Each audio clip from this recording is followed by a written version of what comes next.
parece que a segunda hipótese é a mais verdadeira. Leamos novamente nosso Evangelho. Quantas uniões infelizes porque resultaram dos cálculos do interesse ou da vaidade, nada tendo com esse coração. Que de dissensões, de disputas funestas, poderiam ser evitadas com mais moderação e menos suscetibilidade.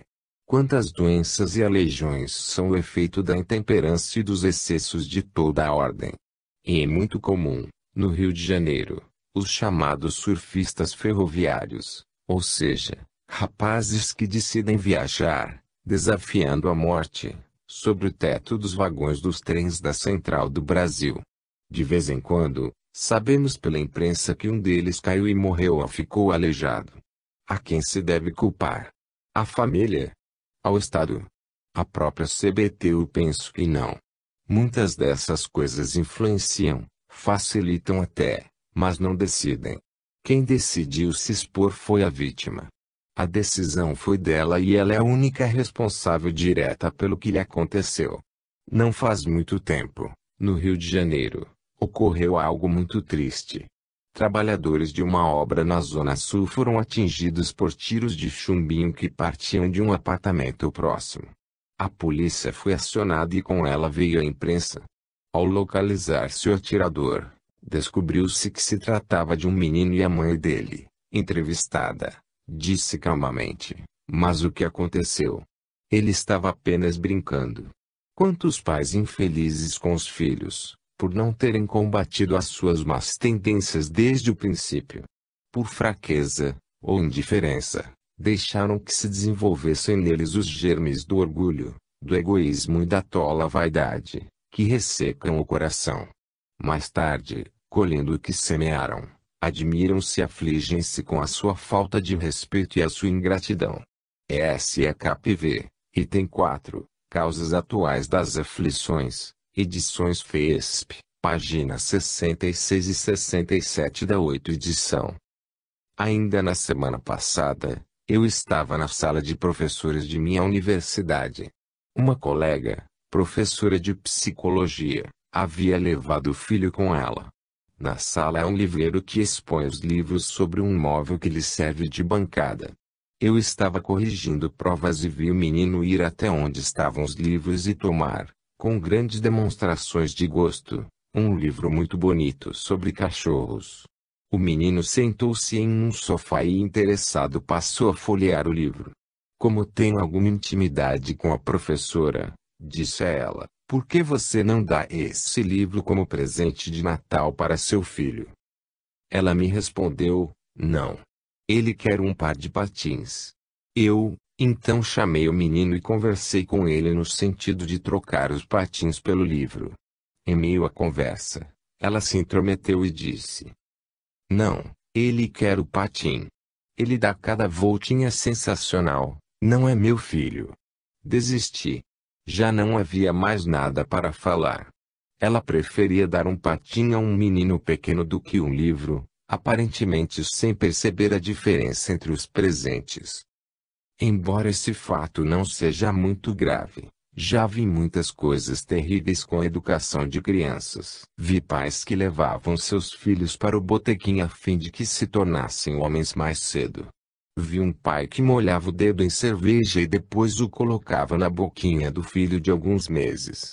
Vi outros que estimulavam a violência em suas crianças, levando-as para assistirem a brigas de galo ou lutas de boxe, vale tudo ou similares. Sei de pai que deu de presente à filha de 12 anos uma caixa de anticoncepcionais.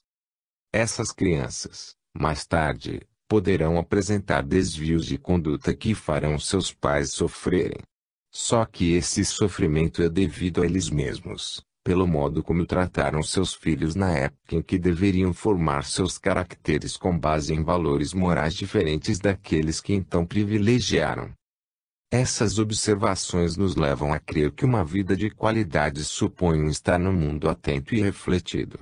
Segundo um espírito, 3 elementos seriam fundamentais para se obter uma vida de qualidade no que diz respeito a esta encarnação: sabedoria, bondade e fortaleza. Entende-se por sabedoria um esforço para submeter as paixões ao crivo da razão, Não se trata de eliminar as emoções, mas de trazê-las sob controle. As emoções são utilíssimas e necessárias ao nosso progresso, mas quando exacerbadas, podem agir como um cavalo que, ao invés de conduzir o cavaleiro ao destino que ele pretende atingir, atira-o ao chão com violência. Bondade como uma atitude amorosa para com todos, mas temperada pelo bom senso para que se torne um instrumento de crescimento e não uma atitude vazia de significado, e a fortaleza para que se possa dizer um não quando um sim for prejudicial. Penso que, agora, podemos discutir a segunda causa das aflições, as causas pretéritas.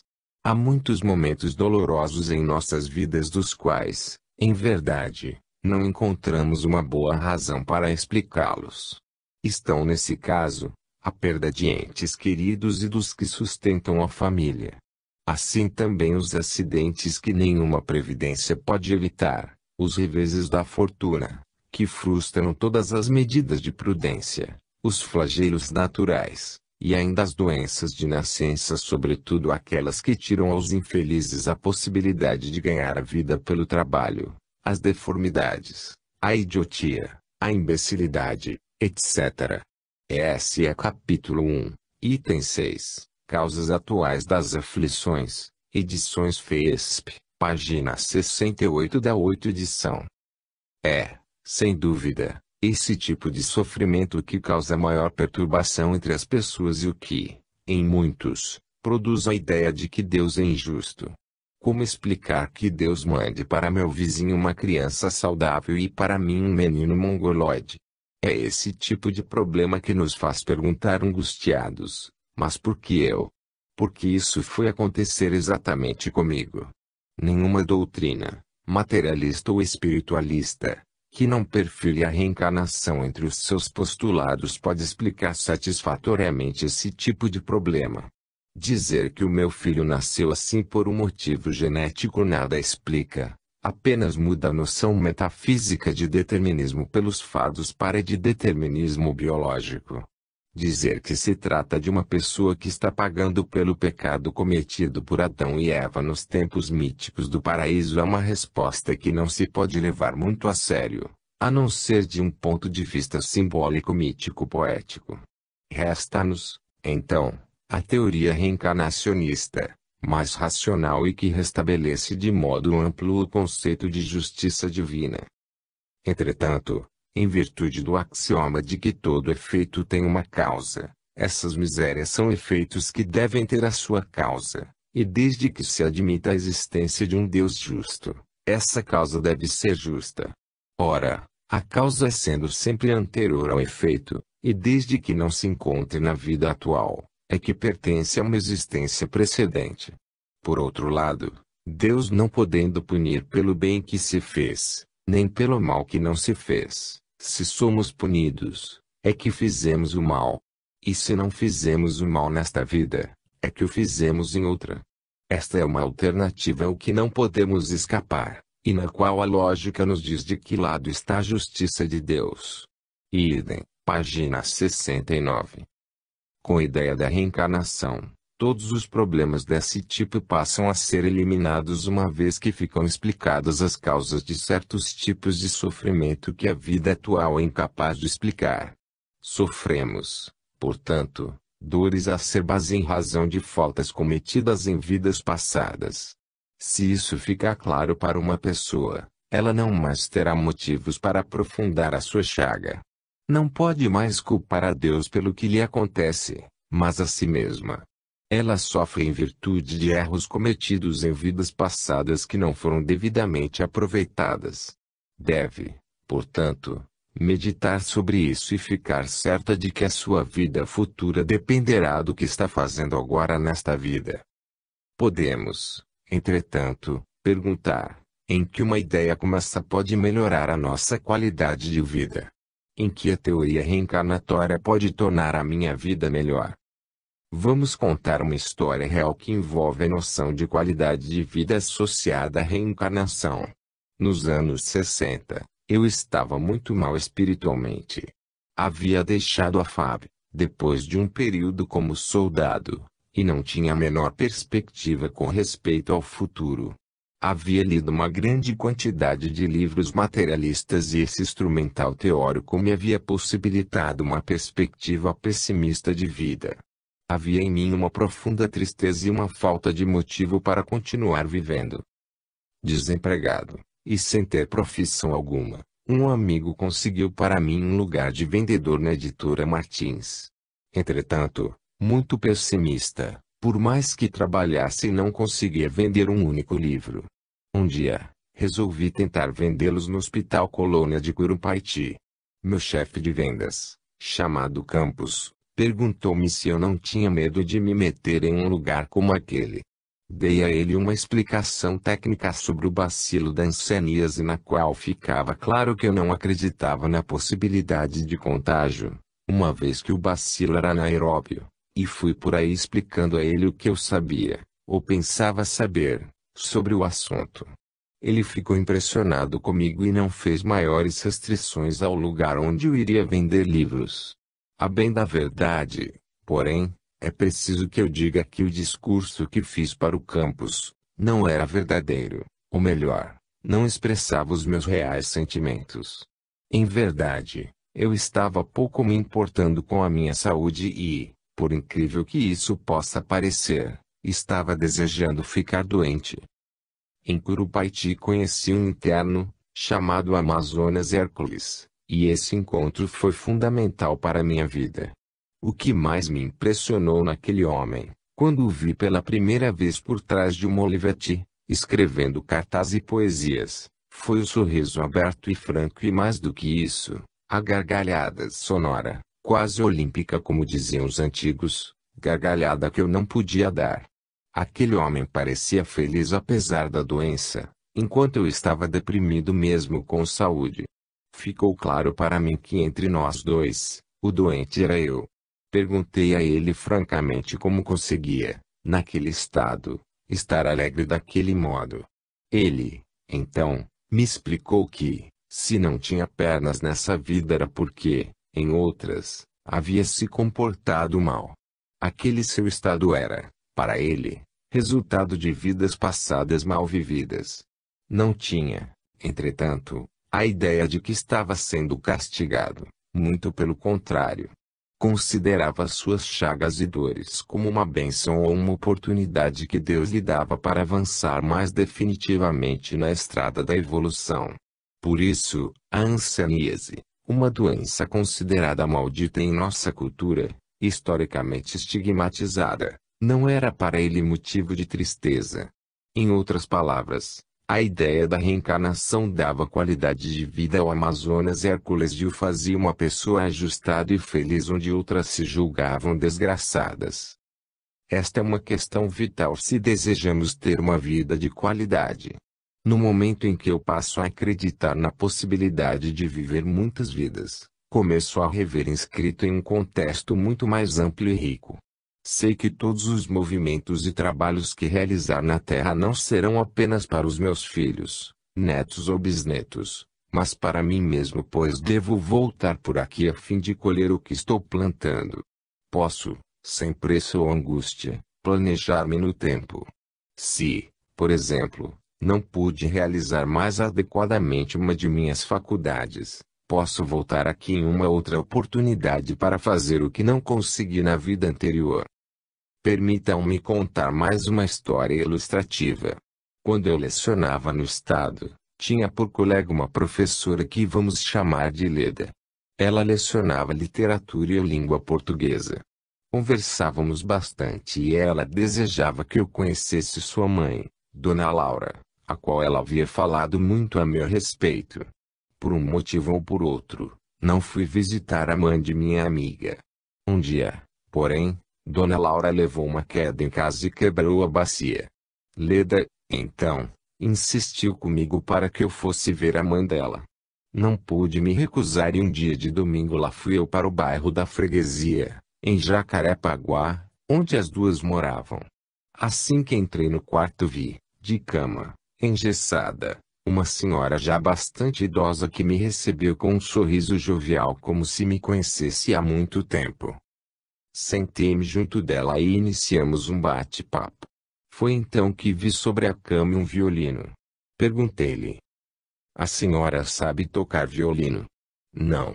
Estou aprendendo." "Aprendendo?" "Sim. Vejo que o senhor está achando estranho que uma mulher na minha idade inicie o aprendizado de violino." "Sim, eu lhe explico. Desde pequena, eu quis aprender violino, mas meu pai, muito pobre, não podia comprar um violino para mim e muito menos pagar as aulas. O tempo passou, mas o sonho não. Com o tempo vieram os filhos, muito trabalho e eu adiando sempre o meu sonho de aprender a tocar violino. Agora, por fim, tive um probleminha e achei que poderia iniciar o meu aprendizado. Pedi a Leda para comprar um violino e contratar um professor. Bem, mas eu não disse o principal, ou seja, para que uma velha como eu deseje aprender a tocar um instrumento complexo como o violino que exige uma mobilidade nos dedos que eu não tenho mais. Olha, vou lhe dizer o seguinte, não demoro muito e eu vou-me embora, mas volto e, quando voltar, já quero vir com noções de violino. Aquilo foi uma lição de vida. Aquela mulher estava me dizendo que estava aprendendo violino para que, quando voltasse à vida por meio da reencarnação, já viesse com noções de violino, que estava, nesta vida, preparando-se para uma outra. Ela estava tentando me dizer que a vida continua e que a morte é apenas um acidente na longa vida do espírito. Isso me parece a pura qualidade de vida, motivada por uma crença biofílica e positiva, a crença nas vidas sucessivas. O poder do pensamento. No Brasil, a partir dos anos 50, começou a aparecer uma grande quantidade de livros de autoajuda procedentes, em sua maioria, dos Estados Unidos e assinados por autores como Napoleão Hill, Norman Vincent Peale, Dale Carnegie, Giuseppe Murphy, Davi Harold Pink entre outros.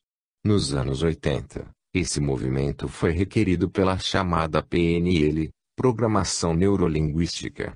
Essa nova tendência tinha como coriféus Anthony Robbins, Sharon Setter, Wayne Dyer, Og Mandino, Stephen R. Covey, etc.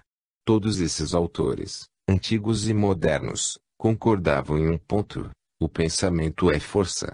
Anthony Robbins chega, em seu livro Desperte o Gigante Interior, a citar o seguinte pensamento de Buda: somos o que pensamos. Tudo o que somos surge com os nossos pensamentos. Com os nossos pensamentos fazemos o nosso mundo. Essa afirmação sempre me impressionou muito, porém, havia um problema: nenhum daqueles livros explicava, em detalhes, como o pensamento agiria concretamente na realidade objetiva. Diziam: pensamento é força e depois davam uma longa lista de exemplos que justificavam esse ponto de vista, contando histórias de pessoas bem-sucedidas que souberam se utilizar bem de seus pensamentos.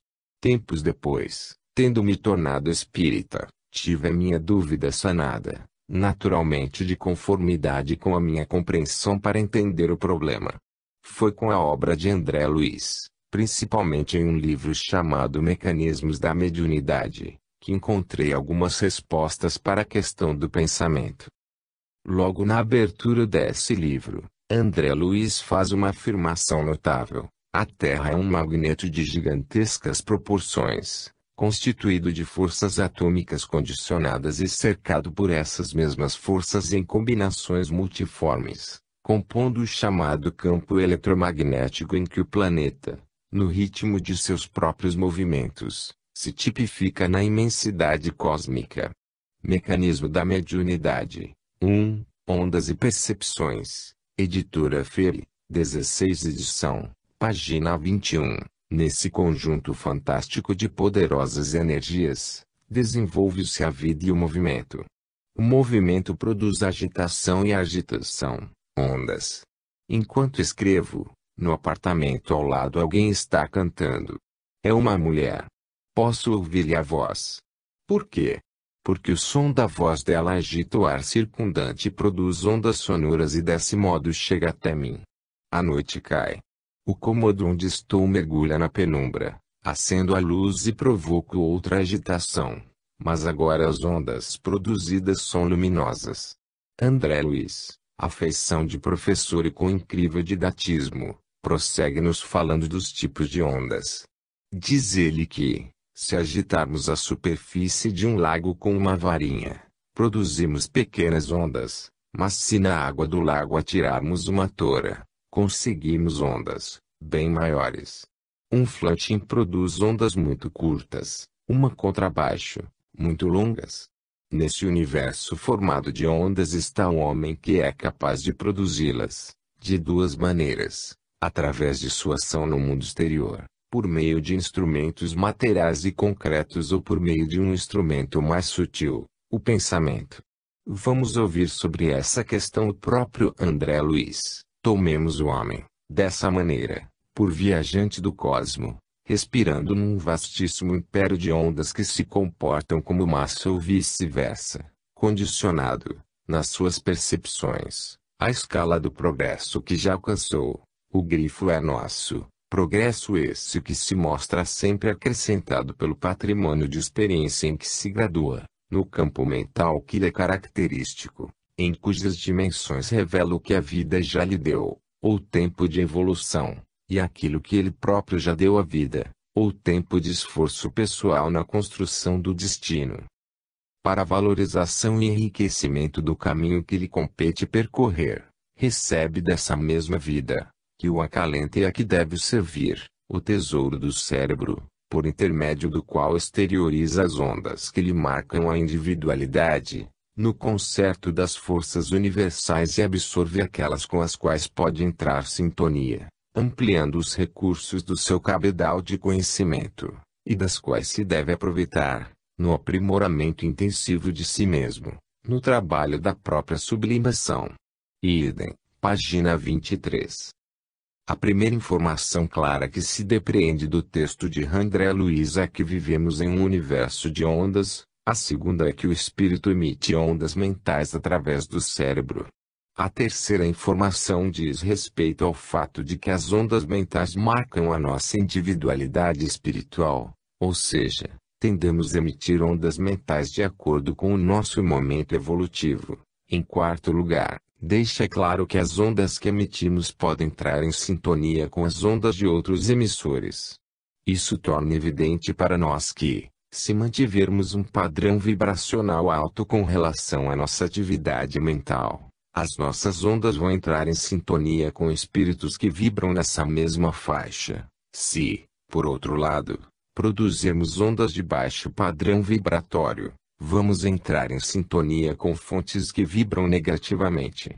Manter altos os padrões das nossas ondas mentais é um dos primeiros princípios para uma vida de qualidade.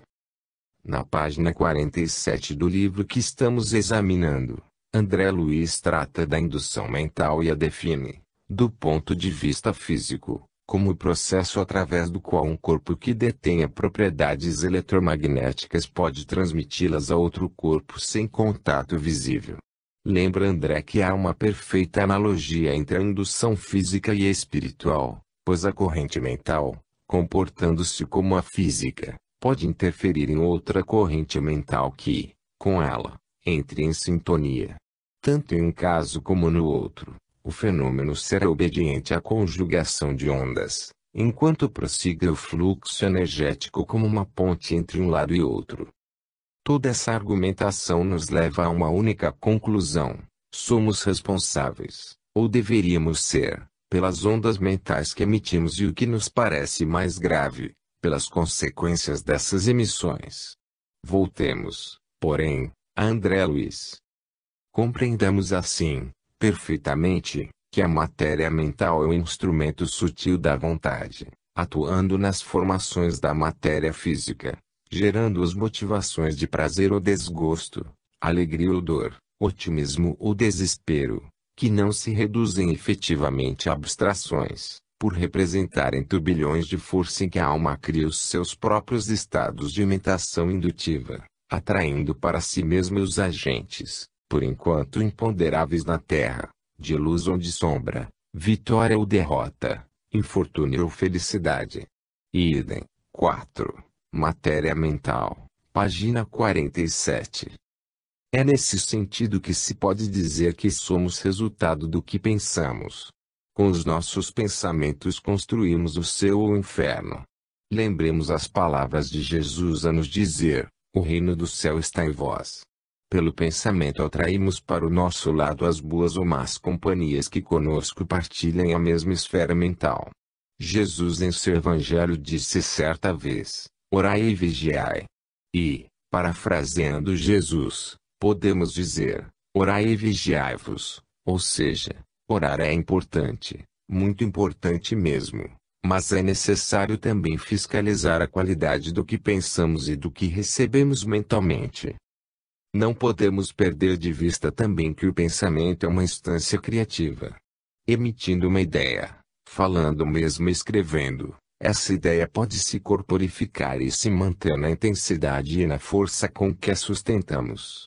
É disso que se está falando quando nos referimos às formas pensamento. Com elas, o homem pode talhar os degraus na escada da própria evolução ou as algemas que o mantêm preso aos estados inferiores da vida espiritual. Ouvi contar a história de uma senhora que vivia, salvo engano, no bairro da Piedade, na zona norte do Rio de Janeiro. Muito agressiva e mal-humorada, ela se comprazia em blasfemar e em invocar, com insistência, o nome do diabo. Certo dia, no lusco-fusco da tarde, ruminando a raiva que sentia de seu filho mais novo, insistia em repetir o nome daquela entidade. Estava ela nessas práticas quando, olhando para a janela, que dava para o quintal, viu, sorrindo para ela, o próprio diabo. Ali estava ele com o rosto perverso, encimado por 2 chifrinhos de cabrito novo, olhos vermelhos e cavanhaque pontudo. A mulher apavorou-se de tal modo que desmaiou. Ao acordar, contou o que lhe acontecera e sofreu um período mais ou menos longo de perturbação emocional. Como se sabe, a doutrina espírita não perfila a existência do diabo e, sendo assim, pergunta-se, o que a mulher viu? Muito provavelmente, teria acontecido o seguinte, pensando sempre no demônio, segundo a forma clássica que ela, por certo conhecia, aquela mulher emitia ondas mentais de baixo teor vibratório. Essas ondas entraram em sintonia com um espírito pouco evoluído que resolveu se divertir à custa dela. Esse espírito, aproveitando-se da forma pensamento que ela emitia, plasmou ectoplasmaticamente a forma com que se apresentou. As formas pensamento não existem apenas entre os espíritos encarnados. Elas também se manifestam com grande intensidade no plano espiritual entre as mentes desencarnadas. Em Nosso Lar, explicando a natureza do umbral, escreveu André Luiz: é nessa zona que se estendem os fios invisíveis que ligam as mentes humanas entre si. O plano está repleto de desencarnados e de formas pensamento dos encarnados, porque, em verdade, todo espírito, esteja onde estiver, é um núcleo irradiante de forças que criam, transformam ou destroem, exteriorizadas em vibrações que a ciência terrestre presentemente não pode compreender. Quem pensa, está fazendo alguma coisa, Luiz. E é pelo pensamento que os homens encontram no umbral os companheiros que afinam com as tendências de cada um. Toda alma é um imã poderoso.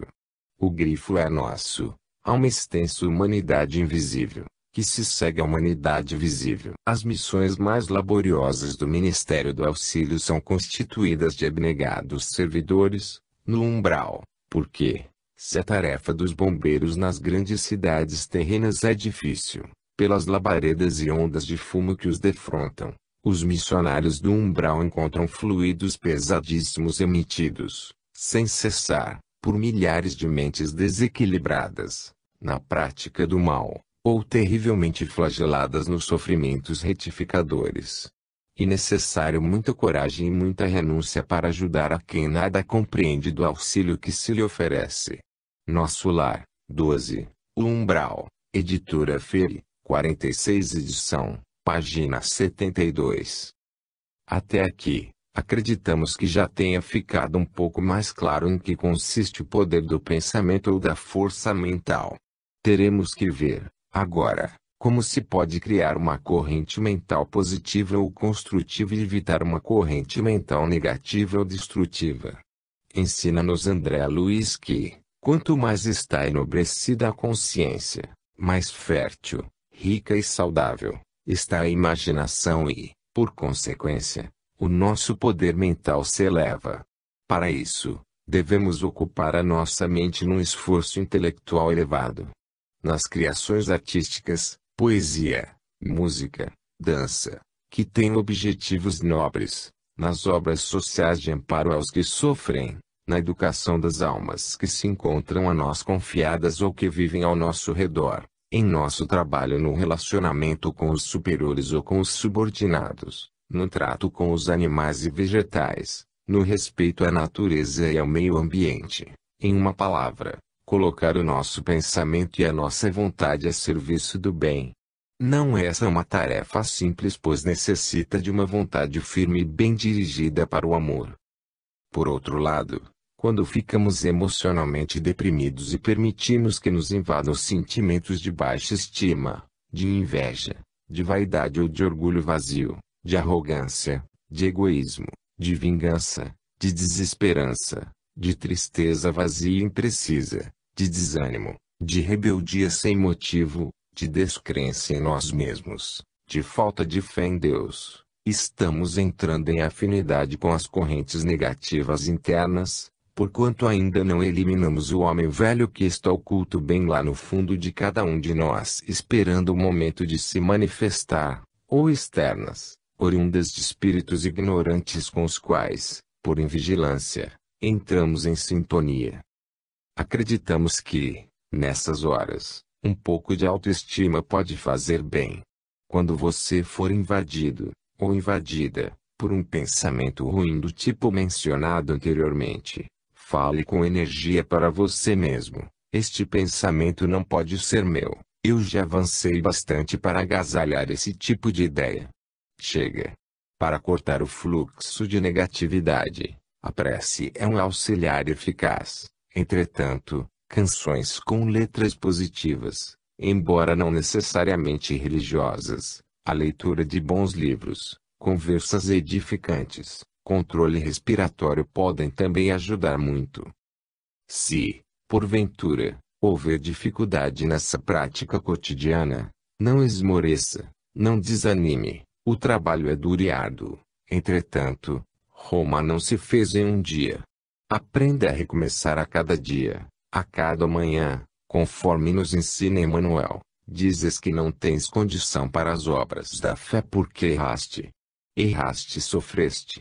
Sofrestes e temes a crítica.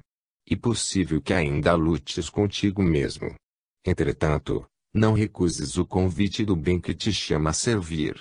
Esquece e caminha. O trabalho em auxílio dos outros te fará profunda e bela renovação. A bênção do Senhor te sustentará.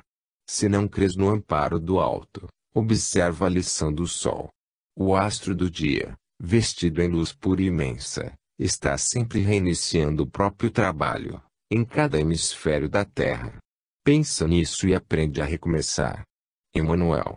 Material de construção. A prece. 1. As palavras entre os povos antigos.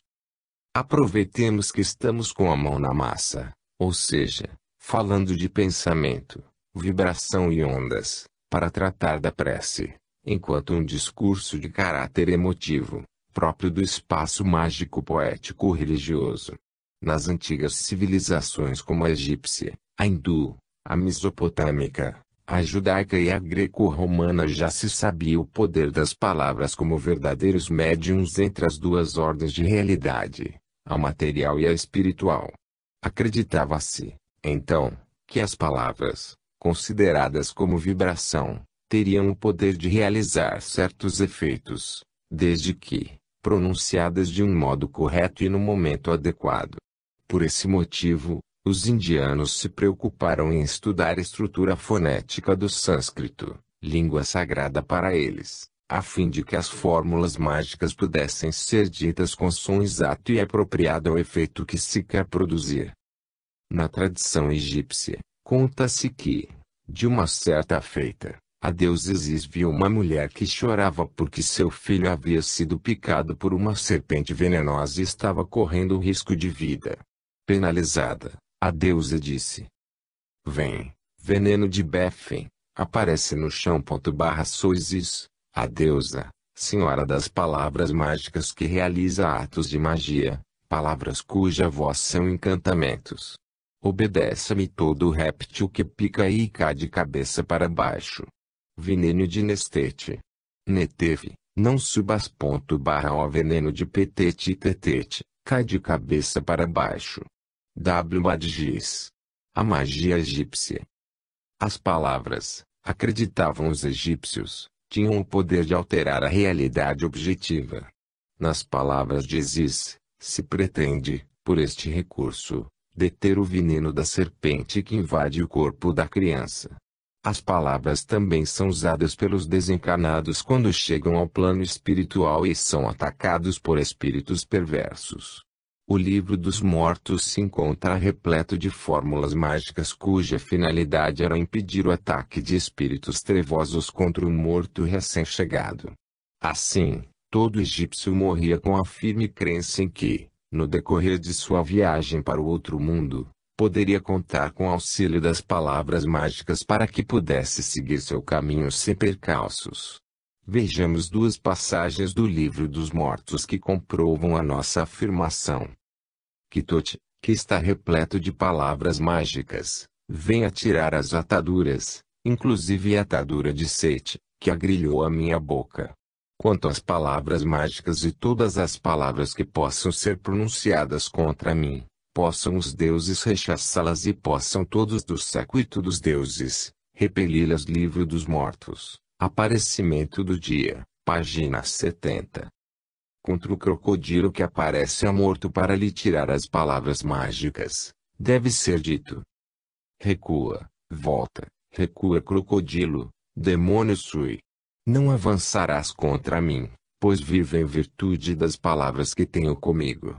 O céu tem poder sobre as estações, e as palavras mágicas têm poder sobre aquele que as possui. A minha boca, portanto, terá poder sobre as palavras mágicas que lá estão. Livro dos Mortos, Aparecimento do Dia, p.7. Ele. Havia também, entre os egípcios antigos, preces na forma de hinos, alguma coisa semelhante ao que os modernos espíritas costumam chamar de canções-prece. Um bom exemplo é um hino composto pelo faraó Akhenaton e honra a divindade solar. A terra fica clara quando te ergues no monte de luz.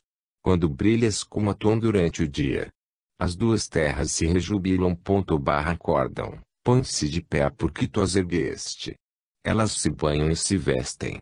Seus braços, levantados, cantam louvores ao teu esplendor. Toda a nação te responde com labor, o gado se alegra com o capim, os pássaros esvoaçam.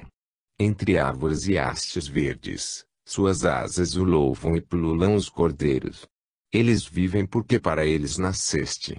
Os barcos navegam a montante e a jusante. As estradas se abrem porque tu brilhas. Os peixes do rio saltam diante de ti. Teus raios se infiltram nas profundezas do mar. Ó túnel Betim, o vale do Nilo. É, porém, entre os judeus do Velho Testamento que a prece se apresenta nos moldes da prece moderna. Isto se dá, muito provavelmente, pelo tipo de relação existente entre o Deus de Israel, Yahweh, que se pode pronunciar Avé, e os israelitas. Em toda a história religiosa da humanidade, não há um único caso de uma relação desse tipo. Yahweh é o Deus particular de um povo, um Deus pessoal que se afirma como sendo Deus de Abraão, Isaac e Jacó e, mais tarde, de Moisés. Ele é um Deus vivo, ciumento de sua liderança e da fidelidade de seu povo. É um Deus que não se peja de se colocar na frente de seu povo como um capitão frente aos seus exércitos. Por isso, torna-se possível falar a ele, argumentar com ele, pedir a sua proteção agradecer a sua ajuda. A leitura dos Salmos deixa claro o conceito de prece entre os judeus e o que é mais interessante, mostra que muitos clichês usados pelo homem moderno em suas preces, por certo foram retirados dos Salmos. Vamos examinar um salmo bastante conhecido. 1. Do mestre de canto. Salmo de Davi. 2. Quando o profeta Natã foi encontrá-lo, após ter estado com Betsabeia. 3. Tende piedade de mim, ó Deus, segundo a tua misericórdia, segundo a tua grande compaixão, apaga a minha culpa. 4. Lava-me inteiramente do meu delito e purifica-me do meu pecado. 5. Porque eu conheço a minha maldade, e o meu pecado está sempre diante de mim. 6. Eu pequei contra ti só, e fiz o mal diante de teus olhos, para que tu sejas justificado quando sentenciares e íntegro julgares. 7. Fui gerado em culpa, em pecado me concebeu minha mãe. 8. Procura sinceridade no íntimo e ocultamente a sabedoria. 9. Asperge-me com hisopo e serei purificado, lava-me, e serei mais cândido que a neve. 10. Faz-me sentir júbilo e alegria, para que exultem meus ossos que trituraste. 11. Desvia o teu rosto dos meus pecados, e apaga todas as minhas culpas. 12. Cria em mim um coração puro, ó Deus, e faz em mim um espírito novo, inabalável. 13. Não me expulses de tua presença, nem me retires o teu Santo Espírito. 14. Restitui-me a alegria de tua salvação e sustenta-me com um espírito generoso. 15. Ó, ensinarei aos maus os teus caminhos, para que os pecadores se convertam em ti. 16. Livra-me do castigo do sangue vertido, ó Deus. Ó Deus da minha salvação, e a minha língua exaltará a tua justiça. 17. Abri, Senhor, os meus lábios, e a minha boca proclamará os teus louvores. 18. Já não te agradam as vítimas e, se te ofereço um holocausto, não te comprazes. 19. O sacrifício digno de Deus é um espírito compungido, ó Deus, não desprezes um coração contrito e humilhado. 20. Senhor, mostra-te benigno para com Sião, para que se edifiquem os muros de Jerusalém. 21. Então, aceitarás as vítimas de justiça, sacrifícios e holocaustos. Então, hão de oferecer-te novilhos sobre o teu altar.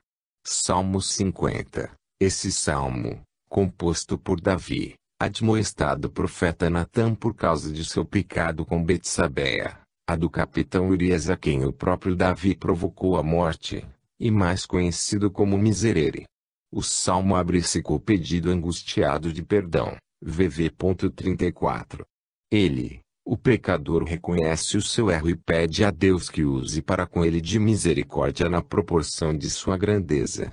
A misericórdia e a compaixão divina devem lavar o homem das impurezas do pecado. Davi está envergonhado ao contemplar a própria culpa. As palavras de Natã foram demasiadamente duras, mesmo para um rei. Suas faltas erguem-se contra ele terríveis e acusadoras. Apesar disso, no versículo 6 ele apresenta uma tentativa de se desculpar ao afirmar que o pecado é inerente à condição humana. Com isso, muito provavelmente, Deus estará mais disposto a ouvi-lo. Esta é a parte central do Salmo. Deus reclama do homem a coerência entre o conhecimento de sua doutrina e a sua prática do dia a dia. O pecador pede a Deus que lhe conceda a alegria de uma consciência pura, lavada a ponto de se tornar mais branca que a neve. Os salmos de Davi são particularmente poéticos e extremamente belos. Um desses salmos, o 23, é, por certo, um maravilhoso poema, uma das mais belas preces de tantas quantas o espírito humano foi capaz de criar, naturalmente em estado de elevação. Este salmo expressa a confiança que devemos ter em Deus a ponto de nos entregarmos a Ele como uma ovelha se entrega ao seu pastor e nele confia. E uma prece cheia de fé e de amor na qual um homem se entrega na mão de Deus com total confiança. Vamos a ele. 1. Yahweh, é meu pastor e nada me falta. 2. Em verdes pastagens me faz repousar. 3. Para as águas tranquilas me conduz. 4. E restaura minha força. E me guia por caminhos justos, por causa de seu nome. 5. Ainda que eu ande pelo vale da morte e das sombras, nenhum mal. 6. Temerei, pois tu estás comigo, tua vara e teu cajado me consolam. 7. Diante de mim preparas uma mesa, e frente aos meus inimigos, unges a minha cabeça com óleo. 8. Sim, felicidade e amor me seguirão todos os dias de minha vida. Jesus e a prece. Jesus deu à prece uma grande importância, tão grande que chegou, ele próprio, a nos propor um modelo de prece que ficou conhecido por suas primeiras palavras. Pai Nosso.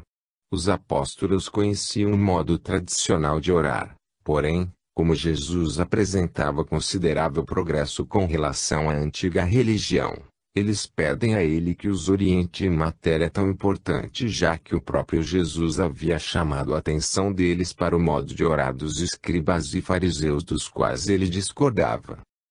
Jesus, então, lhes diz: E, quando orardes, não sejais como os hipócritas, que gostam de fazer oração, pondo-se em pé nas sinagogas e nas esquinas a fim de serem vistos pelos homens.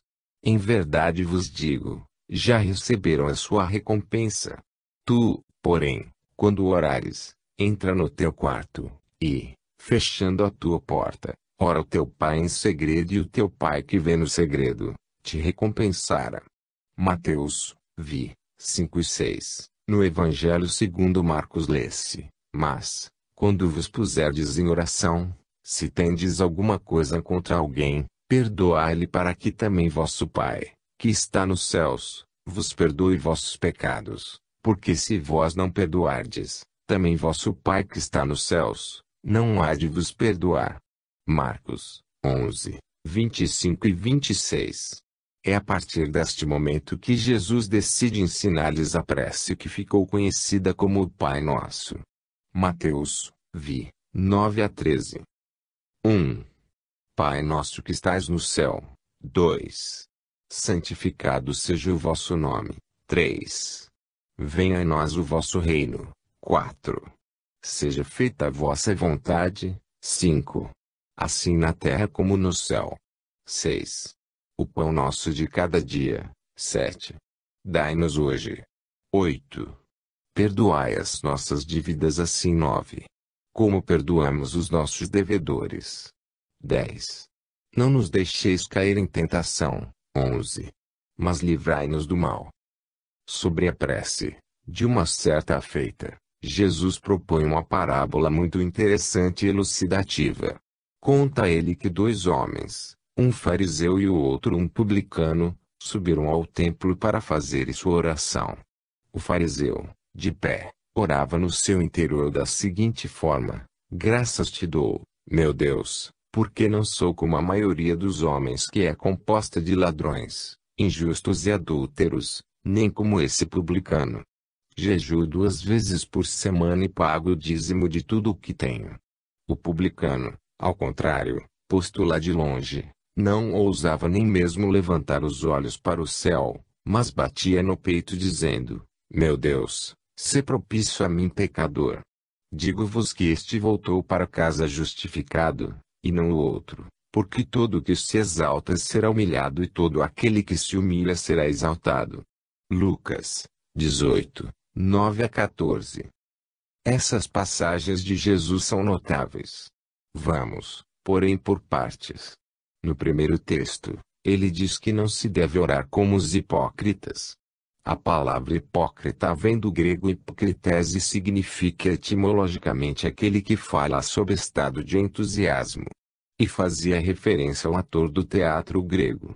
A relação entre o ato de representar, ser outro que não si mesmo, e a falsidade ou frouxidão de caráter.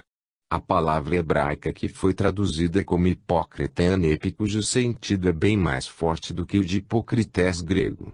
Por anepe se deve entender indivíduo pervertido, mau, perverso, ímpio, mas que finge virtudes que não possui.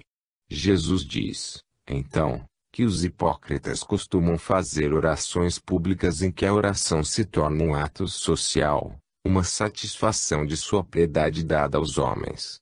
Aqueles homens oravam como se dissessem a quem os visse orando: vejam como eu sou piedoso e cumpridor dos meus deveres religiosos. O que querem aqueles que agem assim? O reconhecimento social por certo e, se é isso que desejam, já o conseguiram, pois muitos fariseus eram considerados e respeitados pelo rigor aparente de suas posturas religiosas.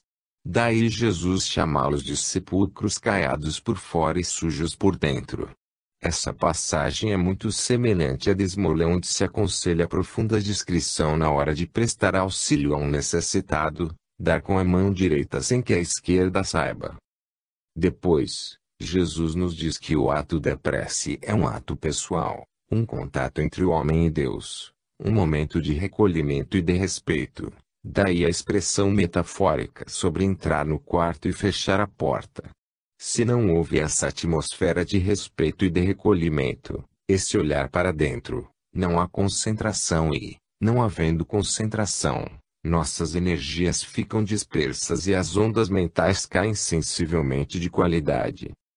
Em terceiro lugar, Jesus fala da forma verbal da prece. Lembra que o gentil costuma orar com longos discursos.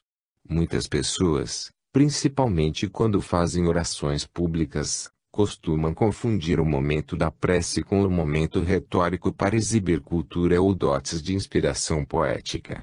Tais pessoas confundem forma com conteúdo e costumam não atentar para o fato de que, naquele momento, estão emitindo ondas mentais e que a capacidade de alcance dessas ondas não depende das palavras, mas do estado emocional com que as palavras são ditas. Disse o profeta: este povo me honra só de lábios, mas não me tem no coração. Quanto maior a qualidade emocional da prece, mais potente, portanto, são as ondas emitidas. Por fim, Jesus lembra um fato que deveria ser óbvio para nós: Deus sabe do que necessitamos, e o que é mais importante, se merecemos ou não o que estamos pedindo. Será que estamos realmente conscientes de nosso estado evolutivo quando fazemos pedidos a Deus em nossas preces? Uma pessoa pode pedir a Deus em uma prece que afaste o sofrimento dela ou de alguém muito querido, quando em verdade, deveria agradecer pela oportunidade de rever posições negativas e avançar através da dor. Lembremos o livro de Samuel, 28, 5-20, onde Saul, desesperado, pede ajuda a Deus, mas a ajuda não lhe vem por nenhum dos meios válidos entre os antigos judeus, e quando chega, por meio da pitonisa de Endor, é para condená-lo por seus desvios. Nunca devemos nos esquecer de que a última palavra é sempre de Deus. O próprio Jesus reconhece isto e na hora da dor extrema, no Getsemane, em uma prece ele diz: meu Pai, se é possível, afasta de mim este cálice, mas se não for possível, faz em mim segundo a tua vontade. Ouvi de um rabino uma história muito interessante. Disse ele que, uma certa vez, uma mulher judia veio procurá-lo pedindo a ele que fizesse uma prece ao Senhor por ela. Ele, então, perguntou à mulher: como vai a sua saúde? Muito bem. E a sua família? Tornou o rabino. Minha família está maravilhosa. E os negócios, vão bem? Melhor não poderiam estar. Disse a mulher. Então o que vamos pedir a Deus? Nada. Vamos dizer a ele para deixar tudo como está. Por certo, essa mulher nada pedia a Deus e deixava a Deus as decisões a respeito dela e de sua família. Ela só gostaria de que ele deixasse as coisas como estavam e nada tinha a pedir além daquilo que já possuía. Talvez, porém, com aquela atitude, ela desejasse de fato agradecer a Deus o que havia recebido e nada mais queria senão aquilo que ela recebera sem pedir. Por certo, Deus sabia o que era melhor para ela.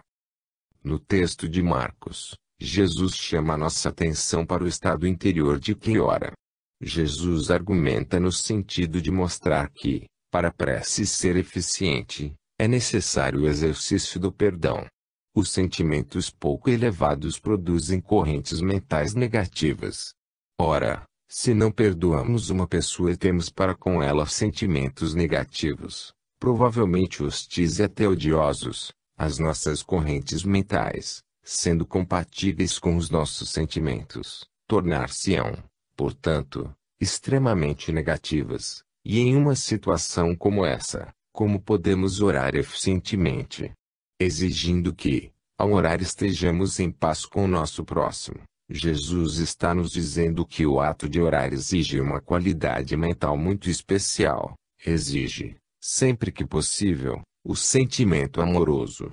Se somos incapazes de perdoar aqueles que nos ofenderam, se albergamos em nós sentimentos destruidores, estaremos sem condição de fazer uma prece de qualidade. Depois de todas essas considerações, Jesus julgou ser chegado o momento de oferecer aos seus apóstolos, e a todos nós, um modelo de prece e, então, ele recita o Pai Nosso.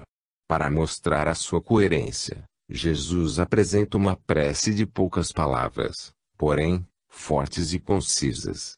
Ele, que havia condenado gente pelas preces longas e palavrosas, não cai no mesmo erro e o seu modelo é, por isso, breve e bastante objetivo. Pai é a primeira palavra que chama nossa atenção. Esse termo simples revela uma significativa mudança nas atitudes do homem com relação a Deus. No Velho Testamento, ele é chamado de Senhor, Rei, e outros termos pomposos e particulares do judaísmo. Com Jesus, Deus se torna Pai não só dos judeus mas de todo homem de boa vontade que a ele se dirija com respeito. Esta revolução conceitual é importante para Jesus uma vez que, em várias outras passagens, ele chama Deus de Pai e o compara ao pai de família amoroso, mas severo, como na parábola do filho pródigo. Deus não é o Pai de Jesus, é, apenas, o Pai nosso, Pai de todos nós que dele nascemos, nele vivemos e para ele caminhamos. O Deus do Velho Testamento, o Yahweh, mora no alto de um monte e se manifesta por meio de grandes barulhos, trovões e som de trombetas. Logo, ele é um Deus tribal, que mora em uma tenda ou vive sobre o Sinai, localizado, portanto, geograficamente. Esse Deus precisa ser mais temido do que amado. Não é à toa que o profeta diz que a glória do Senhor esteja com aqueles que o temem. Quando Jesus localiza Deus no céu, ele o retira de sobre o monte, e, como o céu cobre toda a terra e chamamos de céu a parte visível do cosmo, Deus se torna universal. Não é mais um Deus particular, o Deus de Abraão, de Isaac e de Jacó, mas um Deus de todos os homens. Depois, Jesus nos diz que o nome de Deus é santificado, e a palavra santificado é muitíssimo importante nesse contexto. Observemos que nada sabemos realmente sobre Deus além de seu nome, nome que nós próprios criamos, mas esse nome é sagrado, ou seja, é energizado. É por isso que se pede nos 10 mandamentos que não se pronuncie esse nome em vão. No estado evolutivo em que nos encontramos, não podemos conhecer a essência de Deus, mas sabemos-lhe o nome e por isso esse nome deve ser respeitado, sacralizado mesmo. Ao dizer esse nome com fé vibramos ondas magníficas e poderosas, mas é preciso ter fé para dizê-lo adequadamente. Daí os sacerdotes judeus o pronunciam muito raramente e em condições muito especiais. Venha a nós o vosso reino. Essa é a expressão de um desejo que tem relação com os tempos messiânicos quando se estabelecerá na terra o reino de Deus, reino de amor, justiça e harmonia. Jesus sabia que os seus ouvintes careciam do reino de Deus, no sentido das conquistas éticas de que falamos, e aconselha-nos a pedir a Deus que interfira de algum modo, fazendo com que esse reino de luz e de paz venha logo. Entretanto, o próprio Jesus diz também que o reino de Deus está em nós. Não é, portanto, uma dádiva, mas uma descoberta e devemos pedir a Deus para que, se possível, nos ajude nessa descoberta que fará de nossas almas um espelho onde se há de refletir a verdadeira imagem de Deus, como diz a prece de Charitas. Com respeito ao próximo passo, cedemos a palavra a Allan Kardec. Seja feita a vossa vontade assim na terra como no céu. Se a submissão é dever do filho para com o pai, do